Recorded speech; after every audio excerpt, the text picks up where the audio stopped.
Hello friends, vanakkam. Welcome to Sumathi's Kitchen. இன்னைக்கு நம்ம guest சமையல்ல நல்ல மாங்காய் போட்ட மீன் குழம்பும் மீன் வறுவலும் பார்க்க போறோம். அதை செய்ய போறது யாருன்னு பாத்தீங்கன்னா எங்க அப்பா வீட்ல எங்க கூட கெஸ்ட்னு சொல்லக்கூடாது ஹெல்பர் அவங்க செய்ய போறாங்க. அவங்க நல்லா அவங்க கிராமத்துல மண் சட்டிலையும் விறகடுப்புலயும் செஞ்சாங்கன்னா இன்னும் கூடுதல் சுவையோட இருக்குன்னாங்க. ஆனா இங்க இன்னைக்கு நம்மளுக்கு மாடர்னா கேஸ் ஸ்டவ்ல தான் செய்ய போறாங்க. வாங்க எப்படி செய்றாங்கன்னு பாப்போம். இன்னைக்கு சென்னையில் அம்மா வீட்டில் இருக்கேன். இங்கே அம்மா வீட்டில் இவங்க தான் எப்பவும் சமைக்கிறது. இவங்க பேர் லக்ஷ்மிமான்னு சொல்லுவோம். அவங்க இன்னைக்கு அவங்க ஸ்டைலில் சூப்பரான மீன் குழம்பு அவங்க வச்சாங்கன்னா அவங்க வீட்டில் எல்லாருக்குமே ரொம்ப பிடிக்குமா. அவங்க இன்னைக்கு அதுதான் செய்ய போகிறாங்க அவங்க ஸ்டைலில். அதை பார்க்க போகிறோம். இவங்க தான் லக்ஷ்மி. சொல்லுங்க லக்ஷ்மி, என்ன சொல்ல போறீங்க? எல்லாருக்கும் வணக்கம்மா. இப்போ செய்யலாமா மீன் குழம்பு? வாங்க பாருங்க. மீன் குழம்புக்கு இங்க எண்ணெய் சூடானோன்னு பூண்டு நல்ல ஒரு பூண்டு 10 பல் பூண்டு போட்டுருக்காங்க. வெங்காயம் முழுசா உரிச்சு அதுல போடணும். கருவேப்பிலை இப்ப போடணும். 3வது 4வது தக்காளி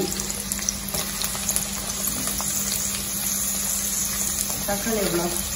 1 தக்காளி நல்லா வெள்ளை வதக்கிட்டு அது குழம்புல எடுத்து போட்டுக்கணும். இதெல்லாம் பொத்தி எடுத்துட்டு எடுத்தாச்சு. தனியாக எடுத்துட்டு. ஆமா, எடுத்தாச்சு. இப்போ வடவை போடணும். வடவை பொரிஞ்சா போறத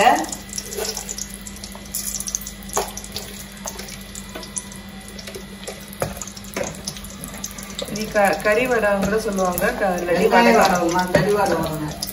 சின்ன வெங்காயம் வடகம் எடுத்து வெங்காயம் தக்காளி பூண்டு இதெல்லாம் எடுத்து வச்சுட்டு இப்போ போட்டு அதுலேயே நல்லா வதக்கணும். வதக்கிட்டு புளி தண்ணி எடுத்து ஊற்றணும்.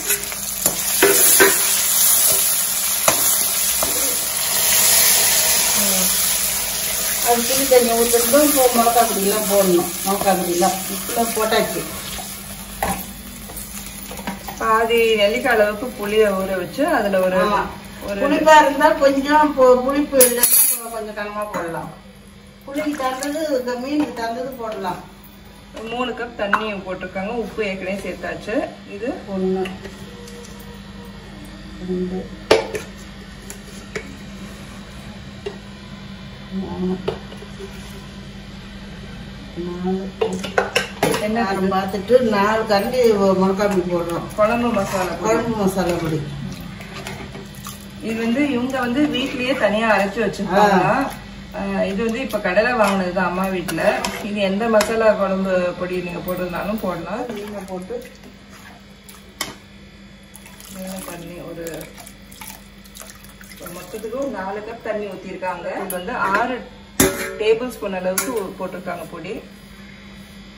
என்ன பண்ண போறீங்க? இப்ப இருக்கு இப்ப கொதிச்சு வந்தா பாருங்க. இப்போ நல்லா குழம்பு சுண்டி போடணும். அப்போ கொஞ்சம் நல்லா வந்தா பாருங்க மீனை போட்டு நல்லா கொதி வந்த பிறகு இறக்கணும். 10 நிமிஷம் கொதிச்சோட மீன் போட்டேன். ஆமா, கொதிச்சதும் மீனை 10 நிமிஷம் ஆச்சு. கொதிச்ச பிறகு மீனை போட்டிருக்கா. கொதிச்சதும் ஒரு நல்லா கொஞ்சம் வெந்தா பிறகு மாங்காய் மேல போடணும்.